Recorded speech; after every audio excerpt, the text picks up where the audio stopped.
Target Creativo junto con Ardillas Dignas presenta. Bienvenido a Thinking Business. Necesitamos ideas que nos ayuden a lograr un mejor futuro. Porque este nuevo mundo requiere soluciones que nos ayuden a crecer en nuestros propios negocios. Esto es Thinking Business.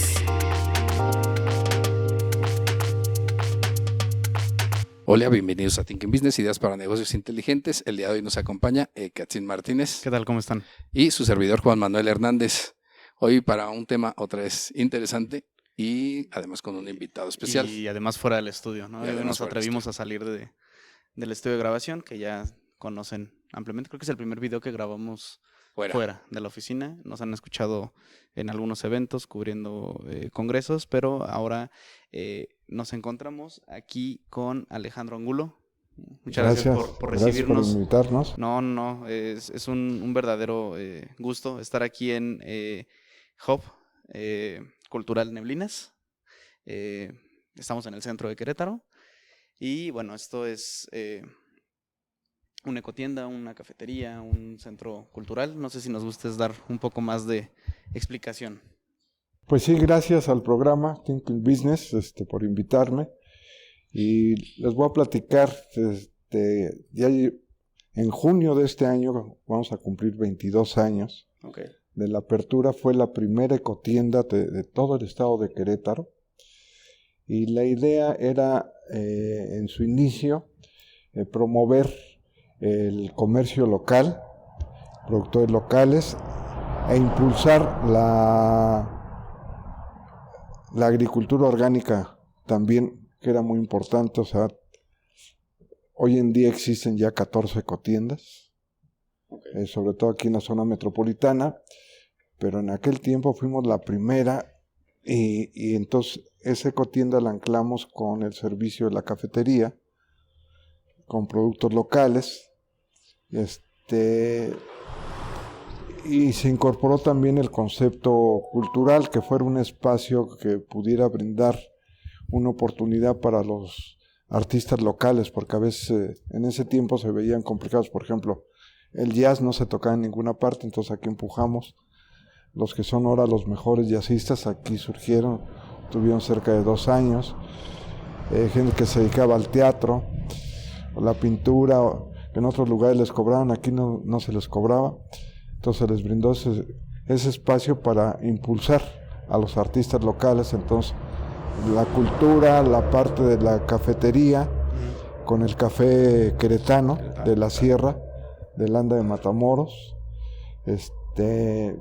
y la parte de la ecotienda de productos sustentables y orgánicos de la región, principalmente el orégano, que se impulsó toda la reconversión del cultivo hacia orgánico.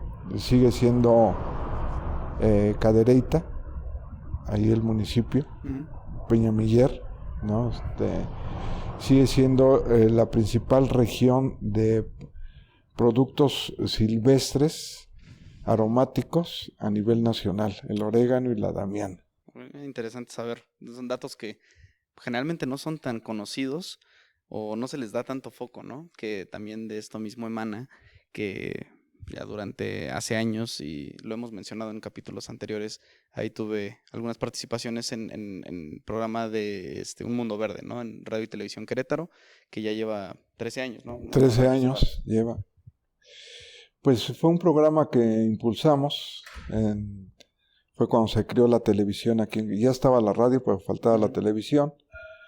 Y entonces se abrió un espacio para un programa de corte ambiental que lo hemos mantenido durante 13 años. Es el programa con más tiempo al aire de permanencia que ha tenido en toda la República Mexicana.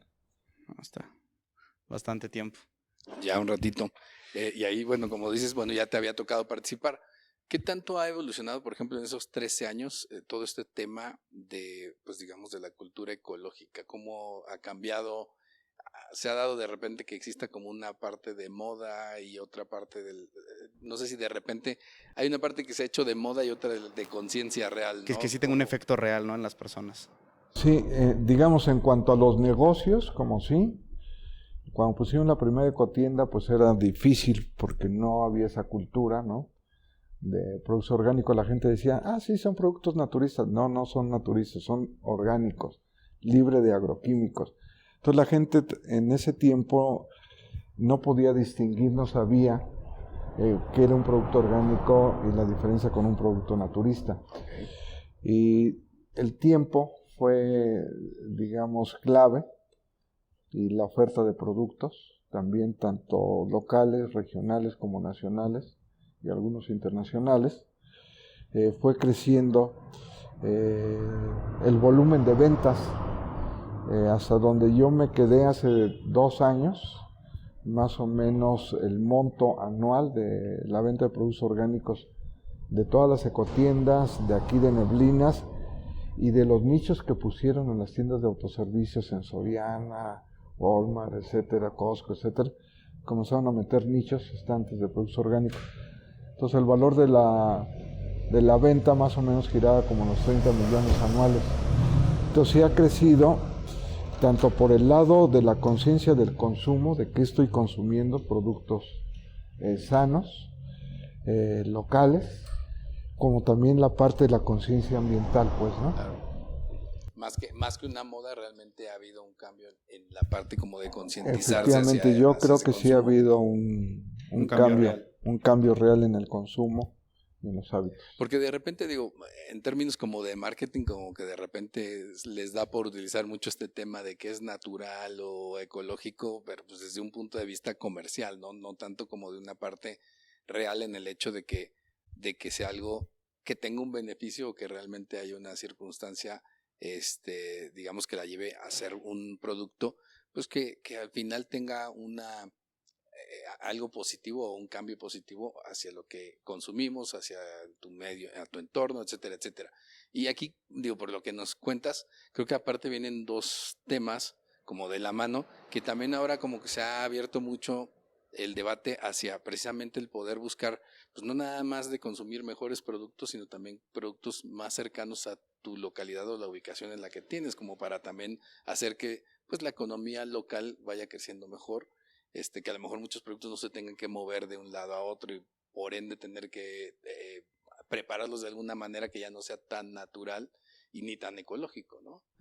Así es, yo creo que sí se ha venido avanzando en esos tramos, y la parte, digamos, del consumo de productos locales, o sea, en términos del impacto ecológico, es importante porque los traslados no son tan largos, entonces estás reduciendo las emisiones de dióxido de carbono del transporte. Claro.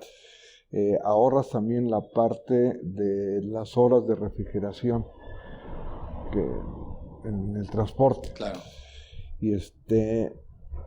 Y son productos que estamos regresando. Parte de los objetivos aquí del Hub Cultural era retornar una cultura del consumo de productos naturales, por ejemplo el garambullo. El garambullo es una cactácea aquí propia del semidesierto, de esta zona semiárida, y se fue perdiendo, y entonces lo hemos recuperado nosotros vía preparando aguas, los frappés, helados o los tés de garambullo, por ejemplo, ¿no? O el café queretano, que no era tan conocido, Claro. más que por los meros queretanos, pero un público que no era originario de Querétaro, pues desconocía que se producía en la Sierra Gorda café. Digo, no es mucha la producción, Pero sí hay. pero hay. Y se consume, entonces sí ha venido cambiando esa parte importante de la producción por el impacto y porque favoreces también a los productores locales. Yo haría un hincapié tanto los rurales como los urbanos. Okay.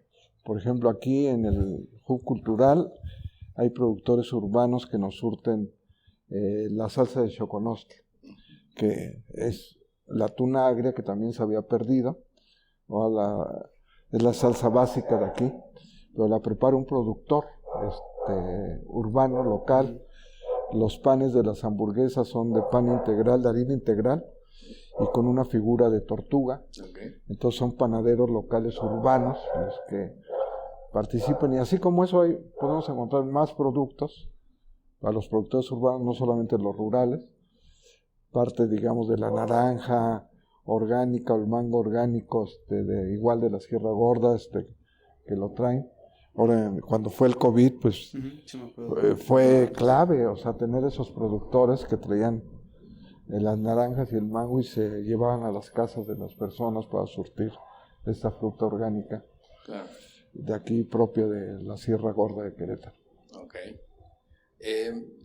Y aquí, bueno, también por lo que comentabas, pues a final del día, digo, se conjuntan varias cosas, porque es la parte de cultura en general de la zona, la parte también de algunas cuestiones y costumbres endémicas o los mismos productos de la región. Pero el mercado, ¿cómo lo recibe? O sea, ¿realmente ha sido complicado? ¿Ha sido fácil? Yo creo que ha sido complicado, porque hay que explicar, Okay. ¿no? Así como no podían distinguir un producto orgánico de naturista, o también teníamos el problema de las mieles. Por ejemplo, las mieles locales básicamente son de especies nativas del mezquite o huizache, entonces producen una miel que se le llama miel tipo mantequilla porque no es líquida por completo, es semilíquida, untable pero semilíquida.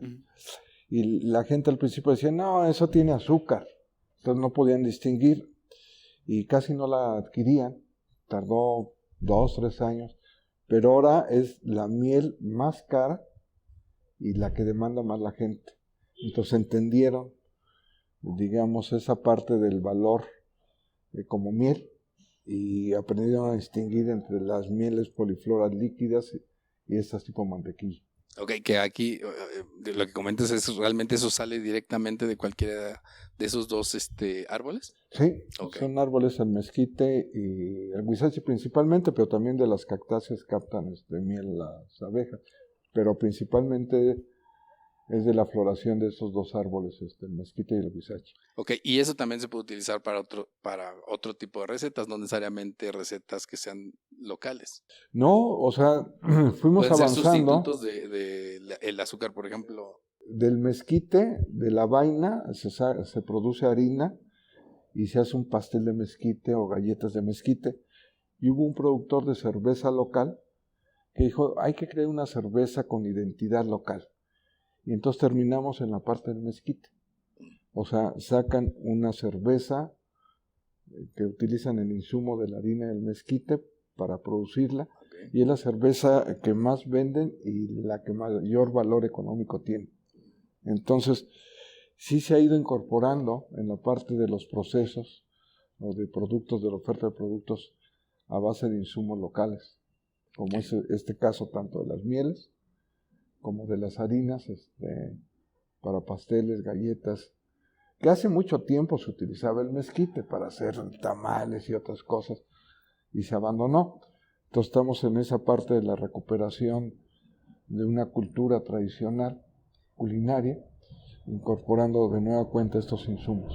Ok, sí, digo, muchas de las, ahorita como comentas, o sea, hay cosas que se venían utilizando, pero muchas veces porque llegaban los sustitutos más industriales, sí, más baratos, más sencillos de adquirir. Sí, porque no tenías que estar yendo a buscar el mezquite, generar harina. O sea, realmente yo lo podría comparar un poco con el tema del pulque ahí en el rancho, ¿no? La venta del pulque se fue a la historia porque llegaron las cerveceras con un producto que te llega casi a la puerta de tu casa, no tienes que ir a raspar, no tienes que ir a hacer todo el proceso del pulque y era barato. El pulque también era muy barato, pero era muy laborioso llegar a tener ya la fermentación ya lista y pasa lo mismo, llegan productos ya más industrializados con un proceso que hacen por uno, con un precio pues mucho más bajo y pues llegan a desaparecer todo este tipo de cosas. Y además lo que pasa ahora, imagino que ha sido uno de los retos más fuertes en estos casi 22 años, es el enseñarle a las personas, el darles el conocimiento de el por qué el producto, el por qué el precio, porque, bueno, ahorita vamos a tocar este tema y por qué es bueno consumirlo. Creo que me imagino que ha sido lo más complicado, ¿no? Sí, yo creo que la parte de la información Incluso las personas que laboran aquí en el Hub Cultural, nosotros decimos que son trabajadores de la información, porque informan al cliente. Claro. Este té espíritu del semidesierto se hace con garambullo, damiana y la menta silvestre mexicana del semidesierto. Entonces tienes que explicar, y en base a esa información es como la gente entonces comienza a consumir. Entonces sí hay una labor de esa naturaleza de información para que el cliente sepa qué es lo que va a consumir, tenga la confianza y pueda degustarlo con mayor plenitud. Claro. Y en términos de, digamos, esta parte como se inicia, ¿cómo le ha ido pues digamos, a estos pequeños emprendimientos que de alguna manera fueron creciendo y que a lo mejor ahorita están ya a un nivel mucho mayor? ¿Ha sido, digamos, en el largo plazo un buen negocio para la gente que se ha metido en yo creo que para algunos sí, para otros no, y hemos visto casos de éxito que han fracasado, o sea, el éxito los ha llevado al fracaso. Okay. Precisamente uno era de aguamiel. Claro. No el pulque, sino el aguamiel, el proceso previo. Lo que se extrae del maguey. Tuvo mucho éxito, y el éxito lo llevó al fracaso porque ya después ya no pudo sostener la oferta para una demanda que iba creciendo y creciendo, entonces fracasaron. Esas son de las cosas que hemos aprendido. Pero está el otro caso de los champús de Cadereyta. Sobre todo hay un champú que incluso se comenzó hasta a exportar, base de plantas silvestres del semidesierto, y es una cooperativa de mujeres. Entonces comenzaron a producir, aquí comenzamos a vender no solamente en envases, sino incluso a granel.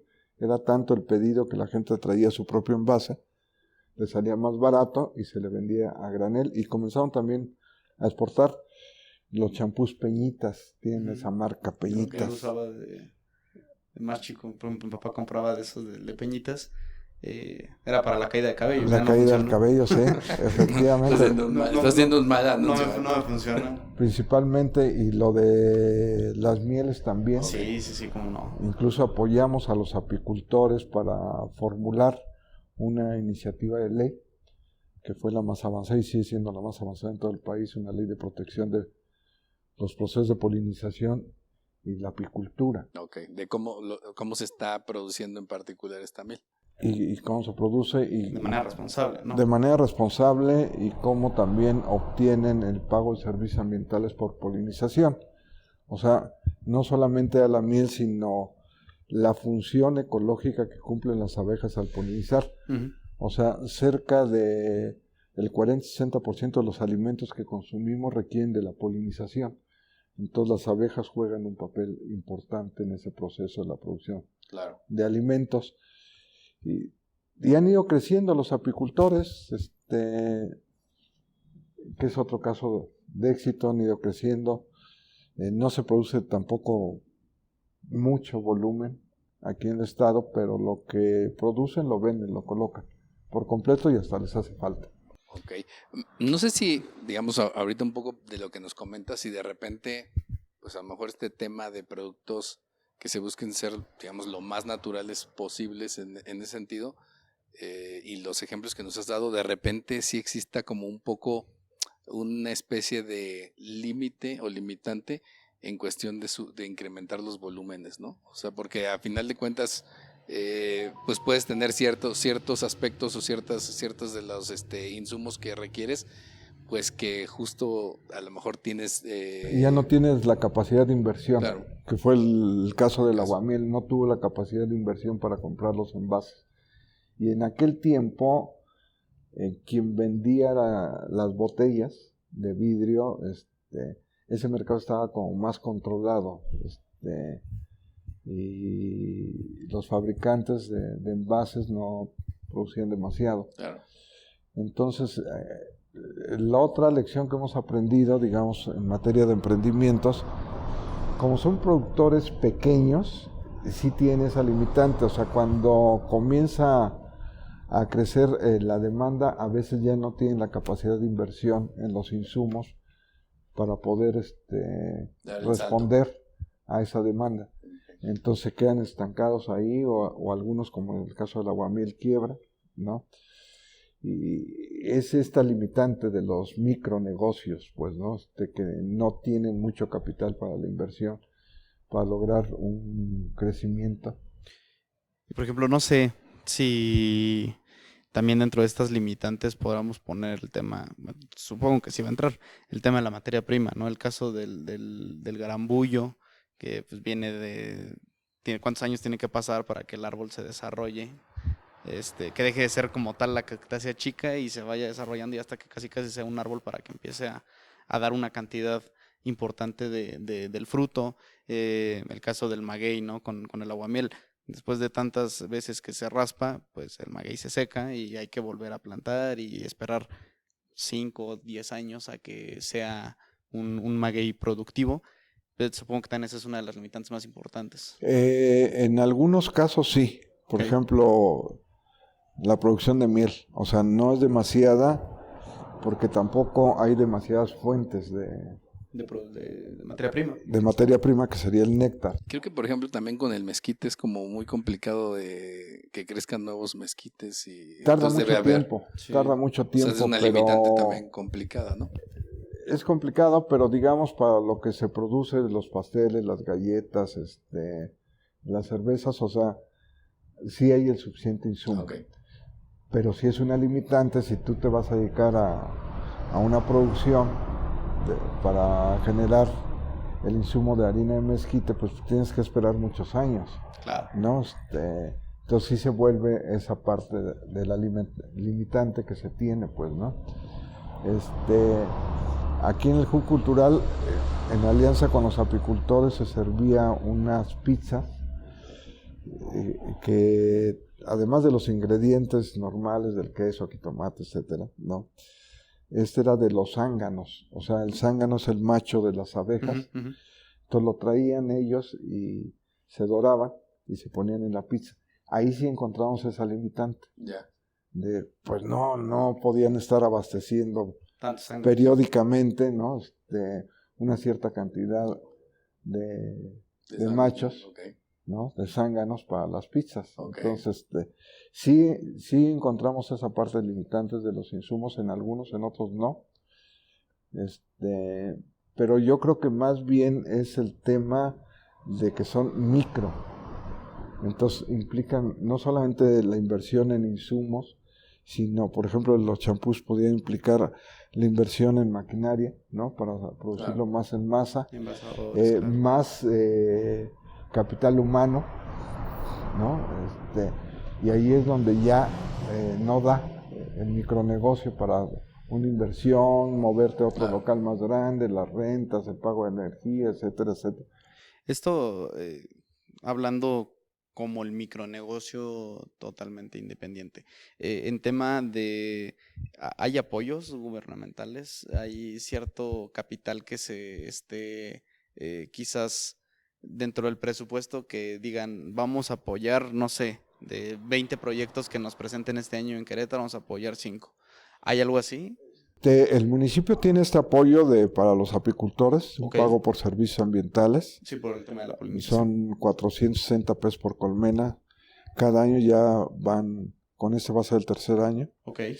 En su tiempo, por ejemplo, el gobierno del estado apoyó también a los cafeticultores de Landa de Matamoros para poner la parte de procesamiento del café. Okay. Apoyó también la federación el caso del orégano, para poner un centro de acopio, de limpieza y envasado, y pudieran ellos ser exportadores.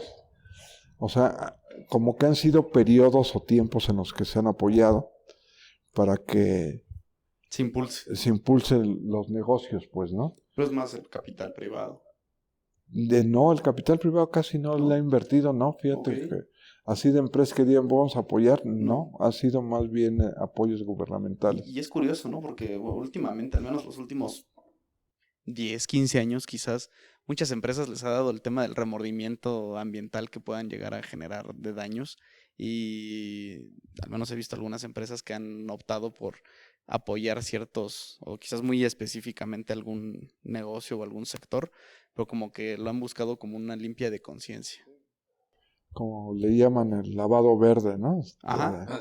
Una maquilladita. Sí, una greenwash, maquillada, sí, todo una lo que- maquillada. Es que a final de cuentas, digo, lo que quiero pensar es, o sea, por ejemplo, de un tiempo atrás, ¿no? O sea, los mismos productos que a lo mejor son más comunes, incluso los refrescos, una Coca-Cola, que utilizaba azúcar de caña, pues Así con antes, el ¿no? tiempo y cuando empezaban a lo mejor sobre todo siendo un recurso mucho más limitado, que de repente no hubiera, porque era un recurso que de repente había una mala cosecha o lo que fuera, pues les pegaba mucho al mercado y a todo, porque se usaba para todo. Y siento que ahí como que es de repente cuando fueron encontrando opciones que no han sido tan buenas en el largo plazo, y pues sí, hemos logrado de repente abaratar muchos productos, pero con una baja de calidad importante, ¿no? Donde le ha metido la iniciativa privada, digamos, es en la producción de los fertilizantes orgánicos, Ok. ¿no? Porque sí fue creciendo la superficie de producción orgánica aquí en Querétaro, no solamente la parte silvestre de Peñamiller, del orégano, damiana, la menta, sino también se comenzaron a producir pepinos, y otras verduras de carácter orgánico que se exportaban, entonces requería de volúmenes más grandes de fertilizantes orgánicos para poder certificar y exportarlos. Entonces ahí en ese nicho fue donde hubo cierta inversión más grande privada. Sí, más que gubernamental, fue privado. Ok. En términos del mercado, por ejemplo, en una ciudad como Querétaro, ¿qué es lo que esperan ustedes en los próximos años que pase? Que realmente se pueda, a lo mejor, este tipo de esfuerzos como los que ustedes están haciendo se multipliquen. Yo creo que ya llegó a su límite. Okay. O sea, en la actualidad existen como 14 ecotiendas aquí en la zona metropolitana, más los nichos de las tiendas de autoservicio grandes que venden productos orgánicos. Entonces yo creo que ya llegó a su límite. Ahora lo que viene es la parte de la reconversión hacia una economía circular. Okay. O sea, ecotiendas con un enfoque de economía circular. Eso es lo que la nueva etapa que viene. ¿A qué se referiría en este caso la economía circular? Pues mira, es muy amplio el concepto. Casi todo el mundo se centra en la reutilización de los residuos, ¿no? Te pongo el ejemplo del caso del bagazo del café, ¿no? Con el cual se pueden hacer macetitas o lo puedes utilizar en fertilizantes orgánicos, etc. En eso le han puesto énfasis en reutilizar los residuos, pero hay otras cosas que es darle la vuelta, por ejemplo, la ropa, ¿no? De segundo uso. Es economía circular, en lugar de tirarlo, la revendes. Se revende de segundo tipo, ¿no? Y así como eso puede haber otros insumos, los electrónicos, por ejemplo, también aquí ya había empresas privadas, ¿no? Que recibían computadoras, impresoras, etcétera, las arreglaban y las volvían a meter al mercado, ¿no? Entonces, la economía circular al final de cuentas es, en lugar de que deseches y tires, lo vuelvas a reutilizar, ¿no? Pero ahorita el momento está en reutilizar lo que se conoce como los residuos, lo que va generando residuos. Ok. Que de hecho también es, se ha vuelto complicado porque sobre todo en muchos aparatos eléctricos, electrónicos, como que de repente la misma forma en que los están construyendo a veces no permiten las reparaciones, ¿no? O sea, de hecho lo abres una vez, se rompe o las placas y todos los electrónicos vienen demasiado compactos como para poder meterle mano, ¿no? Y también eso lo ha hecho como complicado en ese sentido. Sí, lo hace complicado porque pues así era el negocio, ¿no? Ya los aparatos no te duran toda una vida, o sea, yo soy de cierta generación donde en tu casa compraban un refrigerador y era el que duraba prácticamente toda la vida. Ahora lo que se produce es para un término de 2, 4, máximo 6 años y tienes que cambiarlo por esa razón. Pero yo creo que van a cambiar las cosas y más con esta situación de que se está acabando el libre comercio y los aranceles de Estados Unidos. Tenemos que regresar hacia una parte de cómo impulsar el mercado interno y la producción nacional. Claro, que fíjate que ahorita de lo que estabas platicando, un poco como que empecé a visualizar esa parte. Y no sé si de alguna manera es algo que han estado como, o sea, si tienen alguna idea de que eso pueda pasar en ese sentido. Digo, al final del día es como, de repente nos fuimos hasta el extremo, ¿no? En el hecho de decir, pues de repente traen, no sé, la mayoría de las naranjas son de California y van para todo el mundo, pero pues la dependencia o esa circunstancia, pues de repente, pues no necesariamente hace que sea lo mejor o también no hace que los mercados locales, pues de alguna manera puedan tener o puedan subsistir, porque a final de cuentas los costos a veces con los que compiten no es viable, ¿no? Y sí, tal vez esta circunstancia precisamente como que vamos a suponer que no es que se acabe todo el comercio a nivel internacional, pero que sí se regionalice un poco más, sí pudiera tener un efecto positivo en el hecho de que alguna parte de la economía se base más en productos más locales, ¿no? Sí, yo creo que sí, digamos, con los aranceles que puso Estados Unidos a México con respecto a los alimentos, pues va a implicar que una parte, un porcentaje de esos alimentos se van a quedar en el mercado nacional. Claro. Y yo creo que eso es lo que hay que apoyar, ¿no? El consumo nacional, el consumo local.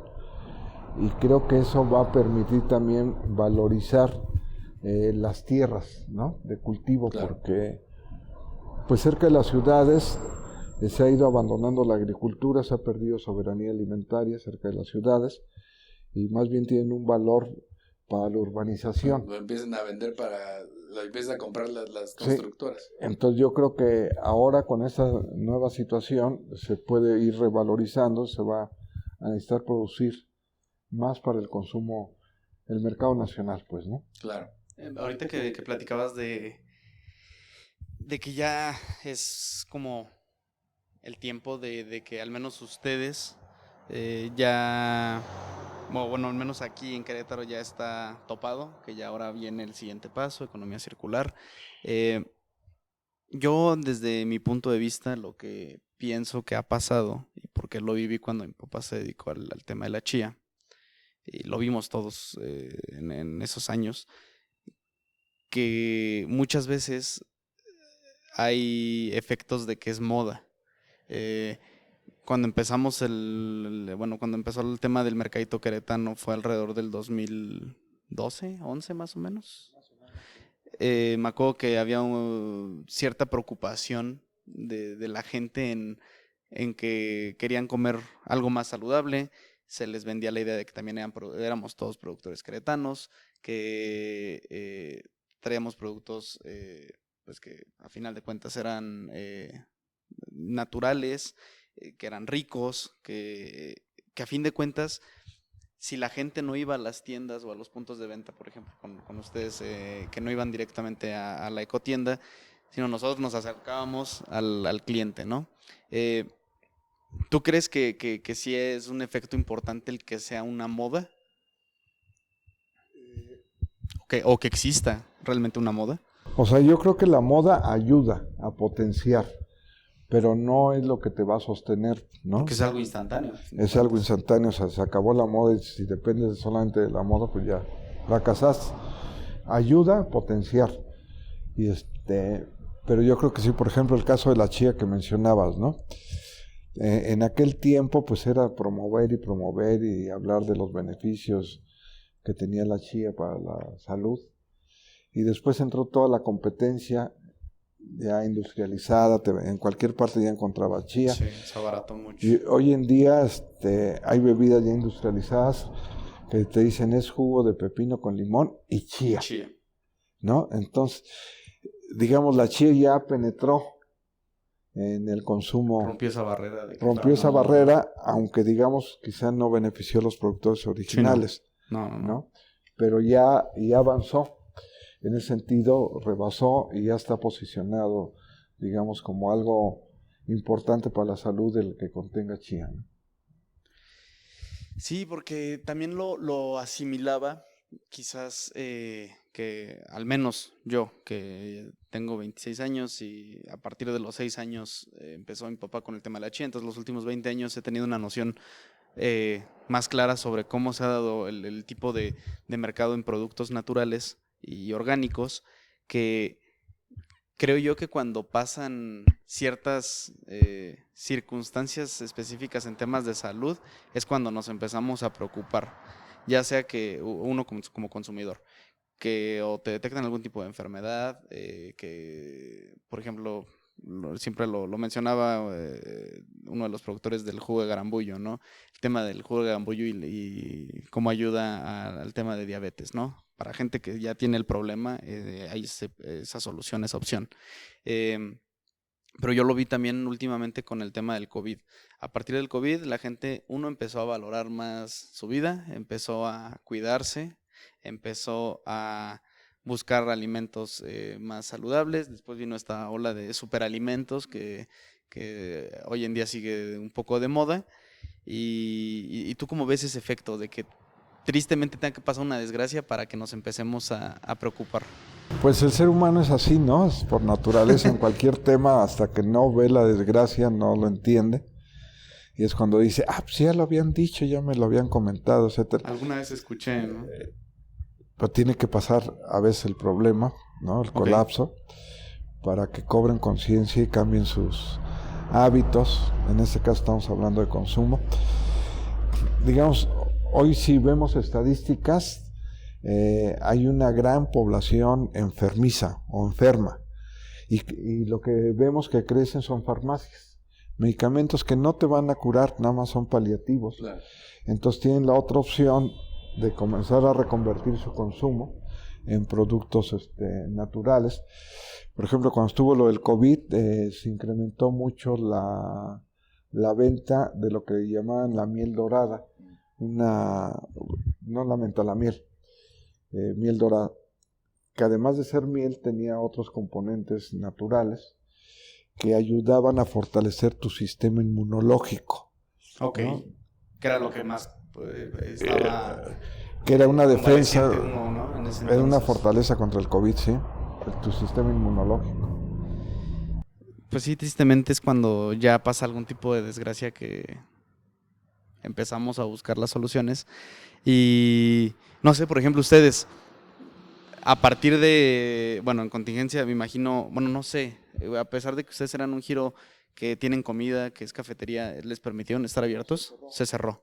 Entonces, lo que se optó fue por la entrega de productos, de alimentos, ¿no? Uh-huh. En los domicilios. Okay. Entonces, la gente mandaba un correo, hablaba, hacía su pedido y se le entregaba, sin un cobro se le entregaba en la puerta de su casa, porque se tuvo que cerrar el área de cafetería.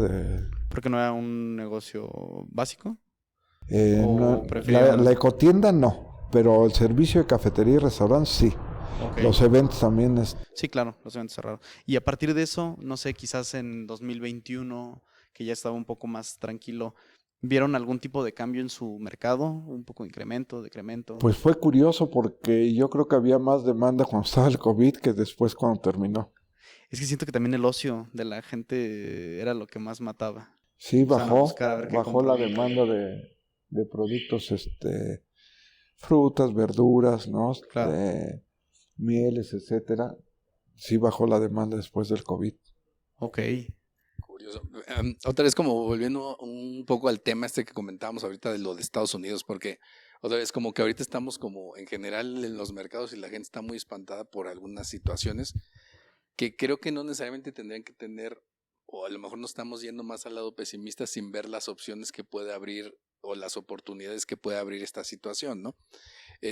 También ahorita recuerdo que creo que la semana pasada Estados Unidos acaba de sacar una ley en donde ya va a prohibir a partir del año que entra que se utilicen los colorantes artificiales basados en petróleo para todos los alimentos. Sí. Y eso tendría, por ende, que buscarse todas las empresas, porque les van a prohibir que sus alimentos estén a la venta pública si no cambian ese tipo de ¿cómo se llama? De ingredientes y de colorantes dentro de lo que viene su producto. Y me imagino que eso va a arrastrar pues a otros mercados, porque eso pasa en Estados Unidos, pero muchos de los productos que ellos consumen son básicamente los mismos. Sí. Y supongo que lo arrastrará a México, ¿no? Sería otra oportunidad y otra posibilidad de encontrar justo en este tipo de productos naturales, opciones, por ejemplo, para ese tipo de colorantes y cosas por el estilo? Yo creo que sí, o sea, yo creo que sí se van a desarrollar colorantes orgánicos, no tan artificiales, pero creo que al final más bien se van, aquí en el mercado nacional yo creo que se van a eliminar. Okay. Definitivamente yo creo que sí, eso va a bajar los... Va a ser curioso porque seguramente no van a poder llegar a los rojos que tenemos ahorita, que son exagerados, y los colores que tenemos en muchos productos. Pero creo que eso también va a ser un poco de la educación que tendría que empezar a tener la gente, ¿no? O que ya tendríamos que tener, porque yo me acuerdo, conocí una persona que era alérgica al amarillo número 5, ¿no? Entonces siempre tenía que revisar los alimentos que contenía, y yo desde mi ignorancia pues yo no sabía por qué, ¿no? Y ahora que ya empezó este tema con los Estados Unidos, pues ya empecé a investigar un poco y realmente no sabemos la cantidad de cosas que nos estamos llevando a la boca. O sea, uno diría, ay, pues sí, no sé, es papita, pues tiene sal, tiene grasa, es harina, y ahí lo dejan. Sí, pero tienes que ir más allá. ¿Qué es lo que hace que, uno, que te sepa rico, dos, que te pique, tres, que tenga ese color, cuatro, que te genere esa sensación de saciedad, que te genere una adicción? Porque a fin de cuentas es eso, ¿no? Como el eslogan de cierta marca, ¿no? Que no te puedes nada más comer una, acabas comiendo toda la bolsa. Pero creo que también en México hace poquito, hace menos de un mes, habían marcado también de un colorante que ya estaba prohibido en Estados Unidos, que es un rojo 5, no sé cuál era, que justo también están diciendo, lo siguen utilizando en un montón de productos, y es lo que decían, pues de repente tienen que buscar opciones, y tengo entendido que algunas de las marcas lo que han tratado de hacer es, por ejemplo, utilizar betabel para poder llegar a cambiar esos colorantes, ¿no? Sí, y yo creo que parte, digamos, de las enfermedades aquí en México están generadas por el tipo de alimentación. Claro. Entonces, yo creo que eso va a ir cambiando ahora, digamos, la nueva política para las escuelas. Ya no se van a permitir... las cooperativas, ¿no? Las cooperativas, sin necesidad que vendan productos chatarra o botana, sino más naturales, o que ya lleven sus alimentos desde su casa. Creo que eso va a ayudar a fortalecer, digamos, una cultura de la alimentación más sana. Claro.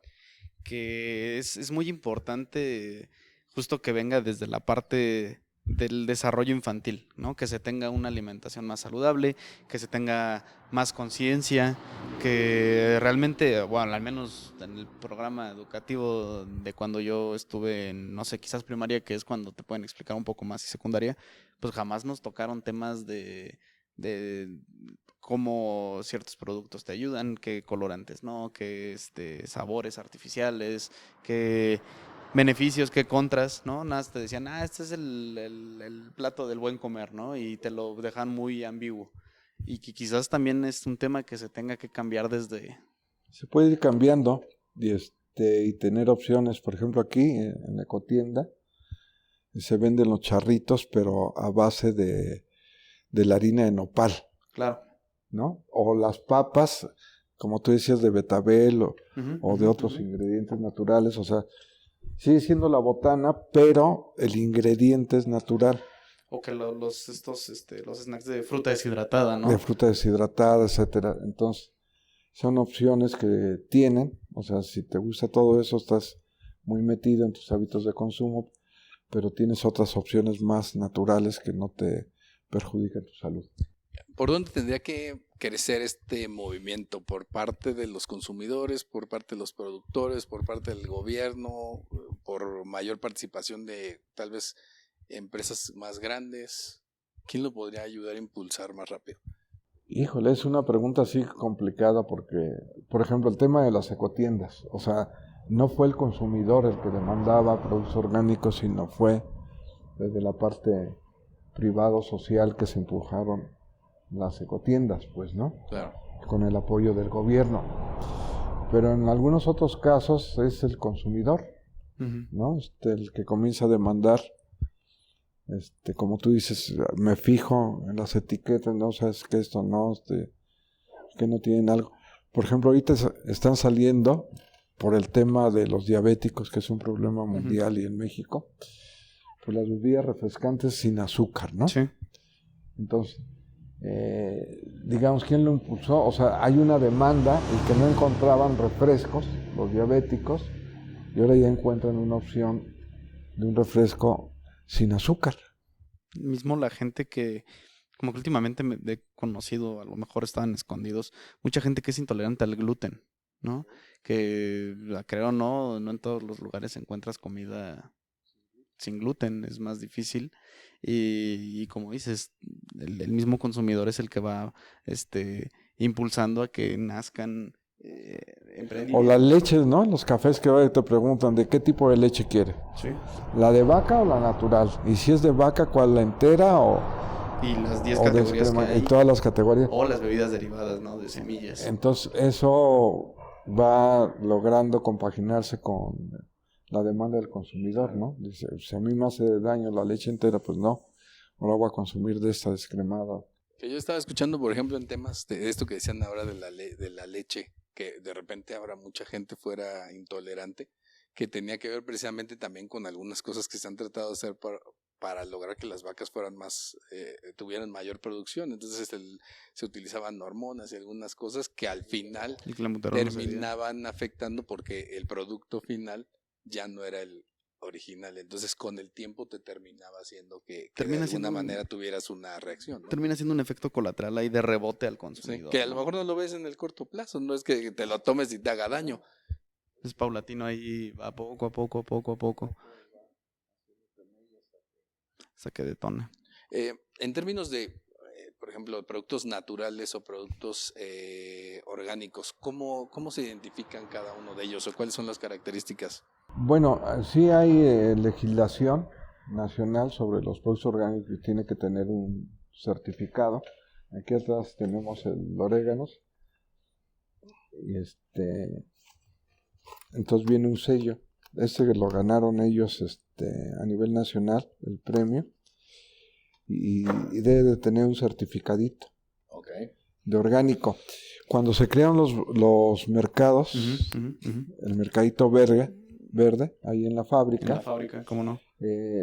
se modificó la legislación, entonces esos mercados podían hacer la labor de certificación siempre y cuando no fueras a exportar, Okay. si no era para producto local. Entonces se bajaban los costos de la certificación, pues, ¿no? Para que todo se mantuviera aquí en México. Sí, en el caso del orégano lo siguen pagando la certificación porque lo exportan. Okay. Pero hay ciertas características que un producto orgánico deba cumplir. Sí, básicamente la principal que no debe tener agroquímicos. Okay. O sea, tienes que eliminar la parte de fertilizantes químicos, pesticidas, ¿no? Y en el proceso igual, cero químicos. Okay. Puede haber productos naturales, pero tienen esos ingredientes, pues, Claro. ¿no? Entonces el orgánico no, O sea, digamos un jitomate es natural, aunque tiene agroquímicos. tiene agroquímicos. Pero ya en este caso, cuando hablamos de orgánicos, es evitar que tenga cualquier producto agroquímico. Exactamente. Okay. Y eso es lo que lo estaría El principal diferenciador, colocando, ¿no? clasificando como un producto orgánico. Y ahora, digamos, está también un poco de moda, ¿no? Que te ofertan huevo de gallina de libre pastoreo, Sí. ¿no? O sea, Querétaro alcanzó el primer lugar a nivel nacional de producción de huevo orgánico. Okay. Y la mayoría ni siquiera se consumía aquí en el estado, sino se Es sacó afuera. el DF o estados del norte. Pero ahora encuentras el huevo normal, el huevo de gallina de libre pastoreo y el más caro, el huevo orgánico. Okay. Pero ya ahora lo encuentras en las tiendas de autoservicio. Antes era más difícil Uy, antes encontrar eso. era difícil. O sea, ¿quién está produciendo, no? Claro. Ahí se empujó, se les dijo a los productores de huevo pequeños que se transformaban en orgánicos y fue creciendo la producción y se convirtió en el primer estado productor de huevo orgánico. Interesante, ¿no? Que además de, o sea, está esta parte en el rubro orgánico, pero pues, Querétaro se ha caracterizado por ser un estado apicultor, de avícola. Avícola. Se sabe que hay muchas granjas de pollo, por ende mucho huevo, pero qué bueno que ya a la par va la parte orgánica. Va a la parte orgánica y ahora lo de libre pastoreo es importante porque se hace mucho énfasis ahora en el bienestar de los animales. Sí, esa es otra importante. Entonces tenerlos confinados, las gallinas, Sí, como el método tradicional, ya no se ve tan bien. Es una privación de la libertad del animal. Y de maltrato, maneja, ¿no? claro. Entonces ahora creo que va a ir ganando parte del mercado, decir, bueno, prefiero comprar ese huevo de gallina de libre pastoreo que de los que los tienen encerrados, pues, ¿no? Por un tema no necesariamente ambiental, sino de bienestar animal, ¿no? Las grandes cadenas, sobre todo de supermercados, ¿están haciendo algo para apoyar a los productores locales? No. Digamos, el apoyo pudiera ser que les abrieron las puertas, ¿no? Para que colocaran los productos, pero tanto así de que financien esto, no. No, al contrario, ¿verdad? Normalmente les tienen que dejar las cosas y Esa consignación, les tienen que financiar 90 días más o menos. Me manejan, acuerdo ¿no? que hubo un periodo donde quisimos meter la chía a, no sé si fue Chedraui o Soriana en su momento.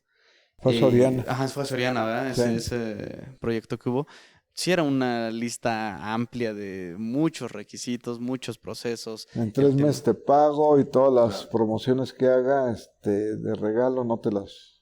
Esas no van cubiertas, Claro. exacto. En fin, había tantos que, digamos, si eres un productor pequeño te podían llevar a la quiebra, Sí, claro. Claro. ¿no? Sí, Entonces, es muy complicado. pero así de que financie, no.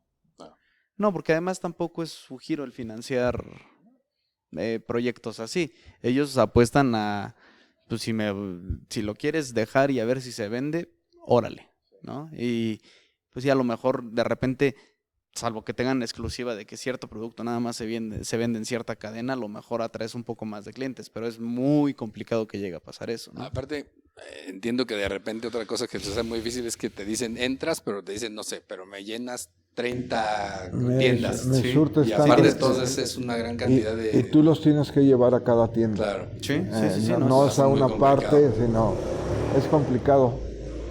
Algo que también contribuyó en las ecotiendas fue, digamos, toda la ola que hubo del enfoque del comercio justo, ¿no? Entonces, Ok, también, claro. pagar a los productores lo justo, no como esas cadenas de que no solamente en 3 meses te pago, sino te lo voy a pagar a tanto. Por eso de repente encontramos ofertas, jitomate a 4 pesos.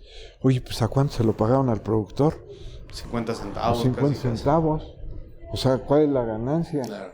O sea, no estaba, digamos, en el primer plano de su interés de estas cadenas de autoservicio favorecer al productor, sino era la venta de ellos. Claro. Claro. Entonces, creo que en las ecotiendas se dio esta parte también de incrementar, de ponderar estos productos por el comercio justo. ¿Qué es lo que se busca, no? Que a fin de cuentas sea un ganar-ganar tanto de quien tiene el espacio, que tiene, pues sí, tal cual, la plaza, y tiene la gente que puede llegar, y el productor que tenga ahora sí que su producto tal cual, y tenga donde poder llegar a venderlo, ¿no? Que parte de... y van a pensar que estamos hablando mucho del tema del mercadito, pero a mí se me hizo una idea muy buena en su momento cuando se llevó a cabo, cuando se empezó, que nos daban la oportunidad a quienes teníamos un producto y que quizás no teníamos un espacio donde venderlo, o que nos acercábamos con ustedes, porque realmente con ustedes empezamos vendiendo la chía, sino que ya teníamos un lugar, pues, no fijo, o fijo entre comillas, que ya la gente sabía a dónde llegar, y que permitía que no solo conocieran un producto en específico, ¿no? Que hubiera una diversidad y de todo el estado, que era lo más interesante. Y a precios justos, claro, era lo más importante. Que también, digo, no sé ahorita qué tan sostenible sea por ejemplo, llevar un nivel de consumo de productos orgánicos constante. Digamos, en términos nacionales e internacionales, el precio de los productos orgánicos ha ido a la baja emparejándose con los normales. Okay. Y eso ha favorecido la demanda de los productos orgánicos, es decir, entre un jitomate, un huevo orgánico y no orgánico, y la diferencia a lo mejor ya nada más es de 1 peso, 2 pesos, me llevo que es mejor, ¿no? Eso también ha ayudado porque pues han ido reduciéndose los costos de la producción orgánica y muchos productores orgánicos se convertían en orgánicos por el sobrevalor que había, ¿no? En lugar de vender el jitomate en 5 pesos, y siendo orgánico lo voy a vender en 15 pesos, y por eso se volvían orgánicos. Pero eso, como ya está emparejándose el camino, pues favorece al consumidor, ¿no? Pero aquellos productores que dicen voy a seguir produciendo orgánico, pues ya no hay mucha diferencia con respecto al producto convencional. Claro. ¿Hay posibilidades de que la tecnología permita mejorar los procesos precisamente para obtener productos orgánicos a mejores costos para quien los produce? Pues ha habido una discusión, por ejemplo, si en el futuro lo que vamos a tener de alimentos se produce en lo que se llama las fábricas verdes. O sea, ya no en el campo como lo conocimos, sino en edificios donde pues hay luz, riego artificial, etcétera, y seguramente la tecnología va a apuntar por el tema de tantos enfermos que hay en el mundo, ¿no? Entonces tiene que volverse un poco más sano los productos. Claro. Seguramente, yo en realidad no creo que se vaya a abandonar el campo, aunque se creen estas fábricas verdes, ¿no? Creo que se va a seguir produciendo. Pues hay gente que está muy, muy radicada en el campo, ¿no? Muy apegada a los cultivos, etcétera. Digo, pues ahí tenemos toda la muestra de los campesinos de autoconsumo. Claro. O sea, no es negocio, producen para su autoconsumo, Claro. y Sí, no han no. desaparecido. Sí. Quizá en otros países sí, ¿no? Como Estados Unidos, Claro. pero aquí no, porque Sí. hay una tradición. Sí, es complicado. Yo que en pandemia estando en el rancho me puse a criar huevo de gallinas de postura y pues, no me era muy negocio, era prácticamente mi consumo porque pues, el alimento era muy caro, tenía que estar cuidando que no se fueran a enfermar. Hace un año engordé un puerco, igual, lo mismo, el alimento carísimo. Entonces son cosas que me hicieron darme cuenta que pues, realmente quien lo llega a ver como un negocio ya son pues, ranchos enormes, gigantes que tienen miles de cabezas y que pues les sale lo mismo 1000 más que 1000 menos y a una escala pequeña y gente que está en el campo que vive prácticamente de autoconsumo, pues sí, o sea, no da para más. Y a fin de cuentas está bien, porque pues quizás ese dinero que estaban usando en esos consumos, en esos insumos, pues ya ahora lo pueden destinar a algo más, ¿no? Y yo creo que sí va a favorecer, o sea, la mayor cantidad de empresas que existen en México son micro y pequeñas. O sea, es la mayoría. Sí, sí, sí. Entonces yo creo que todo este tipo de consumo local, productos naturales, o sea, quizá para un productor, o sea, por ejemplo los del café, que te lo ponen aquí en la ciudad, o sea, a lo mejor no sea muy rentable, vale 120 pesos el kilo, contra 200 o 300 pesos de un oaxaqueño, un chapaneco, veracruzano.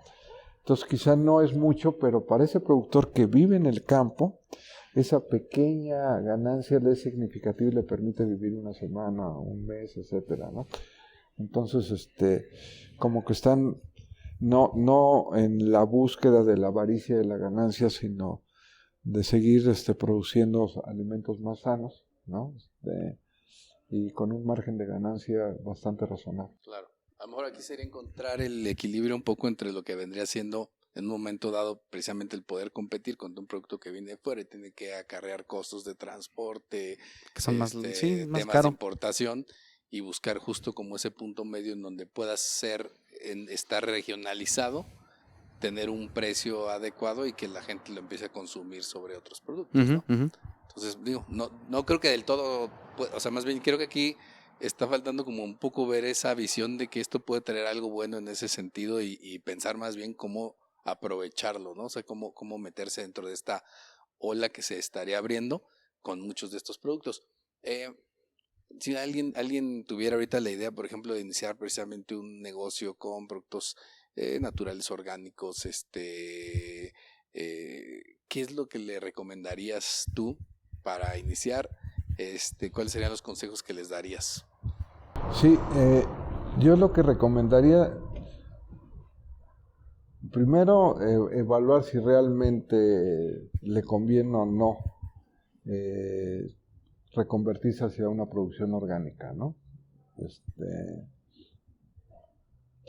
Yo creo que sí va a tener ciertas ventajas, ¿no? Por ejemplo, ahora agricultura orgánica implica también el mínimo de labranza, o sea, ya no necesitas tractores, lo mínimo que puedas hacer de labranza, la eficiencia hídrica, ¿no? Los abonos, o sea, lo que se criticaba aquí, por ejemplo, de la tumba rosa y quema, pues ahora desmalezas y lo incorporas a la tierra como materia orgánica, o compostas que puede estar haciendo todos los desechos, ¿no? Tanto animales como vegetales. O sea, eso contribuye a reducir los costos, ¿no? Pero si lo piensas, digamos, para una producción de exportación, pues ya, digamos, la dimensión del negocio y la inversión que eso requiere, claro, para organizar un cierto volumen, pues quién sabe, ¿no? Claro, tal vez ahí deja de ser algo que sea realmente... Para un pequeño productor, sí, que tengas margen o que valga la pena, ¿no? Para empresas, pues sí, a lo mejor como los pimientos orgánicos o la zarzamora orgánica en San Juan del Río, Huerta, que exportaban, a lo mejor ahí sí, pero digamos el pequeño productor tendría que pensar en los mercados locales, pues, ¿no? Claro. Que quizás también otro de estos puntos a considerar de alguien que quiera meterse en este mundo, el tema de los precios justos, no ver cómo pagarle menos al productor y no quererse hacer millonario a costa de ellos, ¿no? Digo, aquí en Neblinas estos 22 años nunca hemos discutido el precio. O sea, el productor trae y dice, esto es lo que vale. De ahí nosotros calculamos un 10% de los gastos de operación, energía, agua, etcétera, limpiezas. Y se le aumenta. Si al consumidor se le hace caro, nosotros se lo reportamos al productor. Y ya es la decisión del productor si lo reduce el precio o no. Claro. Pero de entrada se garantiza el precio justo, ¿no? Y eso es importante, 22 años, entonces por eso los productores tienen cierto apego con Neblinas, porque nunca se ha regateado, no, ¿sabes qué? Descuéntame el 30 o 40%, Quien corre más riesgos es el productor, si llovió o no llovió, si le roban la cosecha, si le cayó plagas. El que lo vende, pues el riesgo es si lo vende o no lo vende, pero el que corre todos los riesgos es el productor. Claro. Y lo que tenemos es que fortalecer su economía para que siga existiendo, ¿no? Siga habiendo producción alimentaria en México, que es muy, muy importante. Claro. El tema de la forma en que de repente se está consumiendo algunos productos, en que muchas veces la gente pues va y compra productos en estas tiendas como como Costco y todas estas que de repente compran cantidades para mucho tiempo, y obviamente pues son cosas o que enlatadas o tipo Tetra Pak o alto vacío, todo eso también cambia mucho la dinámica del consumo, ¿no? Porque en este caso, si fuéramos a cosas más frescas o más orgánicas, estaríamos hablando de algo que tendría días de haber sido cosechado y seguramente la días en frescura los que va a acabar quizás pues ya empezar a echarse a perder, porque es algo más pues sin empaquetados especiales, conservadores. Claro. Sí. Yo creo que sí, digamos, hoy se caracteriza la sociedad por ser así muy simplista, ¿no? Y rápido y fácil. Claro. Y pues ahí entra todo este tipo de productos ya preelaborados o con muchos conservadores, que sería una ventaja para estos y una desventaja para los productores, claro, de productos naturales, por lo que dice hay que tenerlos frescos, hay que almacenarlos, refrigerarlos para que no se Claro, que el consumo antes, digo, yo me acuerdo, no sé, mi abuelita iban al mercado o diario o cada tercer día y justo ibas por las cosas del día o del otro día, no de tener ahí todo guardado en refrigeradores o conservación, ¿no? Y ahora es un poco, yo supongo también un poco por el estilo de vida, tengo ya todo ahí o congelado, lo que sea, y nada más lo saco en vez de tener que ir y comprar algo el mismo día, Fresco, ¿no?